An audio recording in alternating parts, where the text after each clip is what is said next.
नमस्कार साथियों, आप सभी के लिए बहुत बड़ी खुशखबरी है। फोर्थ ग्रेड भर्ती परीक्षा का जो फाइनल रिजल्ट है वो जारी कर दिया गया है। इसकी जो पीडीएफ है उसकी बात करेंगे अपन। पीडीएफ में आपको रिजल्ट कैसे देखना है वो बात करेंगे, क्योंकि मैंने टेलीग्राम पर जैसे ही आपको रिजल्ट की पीडीएफ डाली तो बहुत सारे अभ्यर्थियों का लगातार कमेंट आ रहा है कि हमारे रोल नंबर हमें नहीं मिल रहे हैं, हमारा जो नाम है वो वहाँ पर आपको शो नहीं हो रहा है। और अब आगे की क्या प्रक्रिया है उसके बारे में बात करेंगे। और कुछ कैंडिडेट हैं जिनका नाम शो नहीं हो रहा है, तो उसके पीछे क्या कारण है सबकी एक एक करके अपन बात करते हैं। देखिए, ये हमारा टेलीग्राम चैनल है, इसको आप ज्वाइन कर लेना। सबसे पहले कोई भी लेटेस्ट अपडेट आता है तो वो सूचना आपको यहाँ पर प्रोवाइड करवा दी जाती है। यहाँ पर हमने आपको ये जो नेम वाइज पीडीएफ है नॉन टीएसपी की ये प्रोवाइड करवाई है। और ये आपकी जो अंतिम कट ऑफ है उसको लेकर, तो देखिए इसकी कट ऑफ क्या रही है उसके बारे में पहले अपन बात कर लेते हैं। तो इसकी जो कट ऑफ है एआरडी की, सेक्रेटरी की और आरपीएससी की, तीनों की जो अलग अलग कट ऑफ है वो इसकी वेबसाइट के ऊपर प्रोवाइड करवाई गई है, जिसमें आप यहाँ पर देख पाएंगे बोर्ड के द्वारा 26 जून 2026 को संशोधित परिणाम जारी करके वरीयता सूची पुनः प्राप्त करवाएगी, जिसके अंतर्गत नॉन टीएसपी के 39,741 और अनुसूचित क्षेत्र यानी कि टीएसपी के 5,211 यानी कि टोटल 45,413 अभ्यर्थियों का अंतिम रूप से चयन किया जाता है। और इसके जो श्रेणीवार अंतिम जो कट ऑफ है वो आप यहाँ पर देख पाएंगे। कैटेगरी वाइज है general, EWS, SC, ST, OBC, MBC की। और ये जो आपका हॉरिजॉन्टल रिजर्वेशन है इसके आप कट ऑफ देख सकते हैं। ये आपकी सेक्रेटरीट की कट ऑफ है। इसके बाद में ये जो कट ऑफ है वो आपकी आरपीएससी की है। जनरल, एससी, एसटी, ओबीसी की किस तरीके से रही है आप यहाँ पर वीडियो को पॉज करके देख सकते हैं। और ये कट ऑफ मार्क्स आपकी नॉन टीएसपी एआरडी की रही है, जिसमें जनरल की जो कट ऑफ है वो यहाँ पर आप देख पाएंगे 153 रही है। जनरल की 153 कट ऑफ रही है। और यहाँ पर आप देखिए जनरल वुमेन की है, ये आपकी 141 रही है। इसके अलावा यहाँ पर ईडब्ल्यूएस की बात करेंगे तो 142 है। एससी की कट ऑफ 134 रही है, जबकि एसटी की कट ऑफ है वो 125 रही है। ओबीसी की कट ऑफ आपकी कितनी रही है? ओबीसी जनरल की 148 कट ऑफ रही है ना। तो अच्छी खासी कट ऑफ रही है। जो मैंने आपको कट ऑफ बताई है बिल्कुल एग्जैक्ट वही कट ऑफ रही है। एमबीसी की 142 रही है। इसके अलावा आप यहाँ पर जो हॉरिजॉन्टल कट ऑफ है वो आप यहाँ पर देख पाएंगे, जिसमें एलडीसीपी की कट ऑफ है वो कितनी रही है आपकी? 114 रही है ना। पहले कितनी थी आपकी? 70 थी, और अब कितनी रही है? 114 कट ऑफ रही है। इसके अलावा एमआईएमडी और जो स्पोर्ट्स कैटेगरी है उनकी कट ऑफ भी आप यहाँ पर देख पाएंगे। ठीक है, तो मेरे ख्याल से आप सभी का जो रिजल्ट है वो आपको यहाँ पर मिल गया होगा। और जो टीएसपी है उसकी कट ऑफ देखिए, यहाँ पर आपकी जनरल की कितनी रही है? 125 रही है। एससी की कितनी रही है? 116 है। एसटी की 103 है। इसके अलावा ये जो आपका हॉरिजॉन्टल रिजर्वेशन है इसकी कट ऑफ आप यहाँ पर देख सकते हैं। ठीक है, अब देखिए अपन बात करते हैं एक बार रिजल्ट में आपको किस तरीके से नाम देखना है। तो ये जो आपका रिजल्ट है जिसकी पीडीएफ आपको यहाँ पर प्रोवाइड करवाई गई है, इस रिजल्ट को आप अगर ध्यान से देखेंगे तो इसमें देखिए यहाँ पर सीरियल नंबर लिखे गए हैं। इसके बाद में यहाँ पर आपकी जो रैंक है वो लिखी गई है। उसके बाद में आपके एप्लीकेशन नंबर है, रोल नंबर है, आपका नाम है, पिताजी का नाम है, माताजी का नाम है, आपकी डेट ऑफ बर्थ है, मेल फीमेल है, कौन सी कैटेगरी से संबंधित है और कितने आपके नंबर आए हैं वो नंबर आपको यहाँ पर मेंशन कर रखे हैं। ठीक है, तो हर एक चीज यहाँ पर आपको मेंशन की गई है। अब जैसे इसमें अगर आपको आपका नाम देखना है, रोल नंबर कुछ भी देखना है, तो जैसे ही आप कंट्रोल के साथ में F प्रेस करते हैं तो यहाँ पर एक छोटा सा बॉक्स है वो ओपन हो जाता है। अब जैसे सपोज कीजिए आपका नाम क्या है? राकेश है।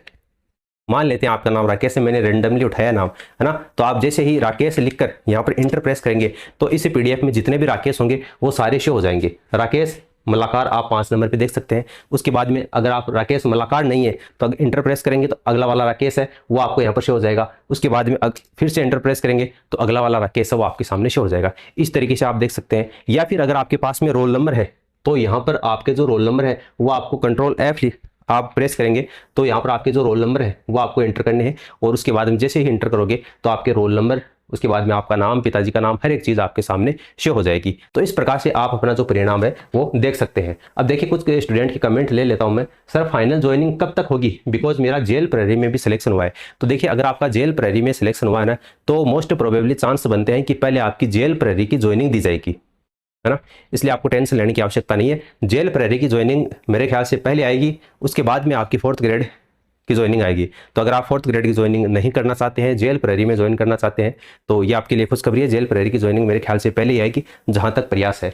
तो जो और इसकी जो ज्वाइनिंग है वो मैंने आपको पिछले वाली वीडियो में भी बताया था। दीपावली तो ये पकड़ लेगी आराम से, है ना। दीपावली कैसे पकड़ लेगी? क्योंकि अभी तक आपका जो डिपार्टमेंट चॉइस है वो भरवाए जाएंगे, उसके बाद में डिस्ट्रिक्ट अलॉटमेंट की प्रोसेस होगी, और बीच में आपका जो प्रोविजनल कैटेगरी वाला मामला है वो लिस्ट भी निकल कर आएगी। प्रोविजनल वाले जो मामले हैं वो भी क्लियर करवाए जाएंगे। तो 7 से 15 दिन का टाइम है वो उनको भी दिया जाएगा। तो आधा महीना तो यहाँ पर खराब हो जाएगा, है ना। अरे ये क्या है कि रोजगार मेले के कारण ये जो रिजल्ट है वो जल्दी निकाला गया है। आप थोड़ा सा समझने की कोशिश करो। ये जो रिजल्ट है वो अगस्त सितंबर तक निकलने का चांस नहीं थे और ये जून में आपका निकल चुका है। तो थोड़ा सा आप बात को समझो। ये जो रिजल्ट है ये केवल और केवल रोजगार मेले में ढिंढोरा पीटने के लिए और हमने जो प्रयास किए थे लगातार उसी का परिणाम है कि आज जून में ही आपका रिजल्ट है वो देखने को मिल गया है। तो दीपावली से पहले आपको ज्वाइनिंग मिल जाएगी। ये डिपार्टमेंट वाला ये जो सारा काम है ना, ये पहले हो जाएगा। बाकी अगर आप चाहते हैं कि डिपार्टमेंट चॉइस है वो किस तरीके से फिलिंग होगी और डिस्ट्रिक्ट अलॉटमेंट कैसे होगा, अगर आप उस पर अलग से वीडियो चाहते हैं तो आप नीचे कमेंट करके बता देना, उस पर अलग से एक डेडिकेटेड वीडियो बनाकर आपको प्रोवाइड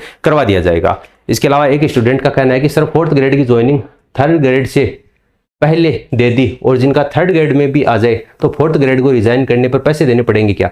देखिए, अगर 4th ग्रेड की आप पहले ज्वाइन कर लोगे और फिर 3rd ग्रेड में ज्वाइन करोगे तो आपको पैसे नहीं देने पड़ेंगे। इसको लेकर भी कुछ नियम है राजस्थान में कि कौन कौन सी वैकेंसी है जिनको अपन ज्वाइन करते हैं, उसको छोड़ने के बाद में अगर दूसरी वैकेंसी को अपन ज्वाइन करते हैं तो कौन कौन सी वैकेंसी में पैसे देने पड़ते हैं, तो वो पैसे देने के पीछे कारण क्या होता है ना। अगर आप उस पर भी वीडियो चाहते हैं तो आप नीचे कमेंट करके बता देना, क्योंकि 5-7 मिनट लगेंगे मेरे को इस चीज़ को आपको समझाने में।